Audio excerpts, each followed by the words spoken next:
في يوم كنت بنضف البيت عند حماتي. كان عندها ساعة كبيرة جدا حطاها على الحيطة. الساعة دي من أيام أبو جوزي الله يرحمه، محدش شلها ولا مسحها ولا عمل فيها أي حاجة. كان أبو جوزي الله يرحمه هو اللي كان بيشيلها ويمسحها على طول، وكان مانع أي حد يمسحها غيره.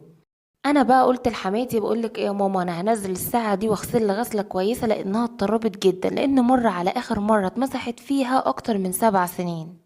قالت لي خلاص يا بنتي نزليها وامسحيها، بس انا هدخل انام شويه تكوني خلصتي اللي انتي بتعمليه. قلت لها خلاص ماشي، ومسكت الساعه وابتديت ان انا اغسلها وامسحها. بس وانا بفتح ظهرها علشان اشيل العنكبوت منه لقيت فيها فلوس كتير قوي. صدمت من المبلغ. بيني وبينكم كده عيني لمعت، لان انا وجوزي الفتره دي الدنيا مش احسن حاجه معانا ومحتاجين فلوس.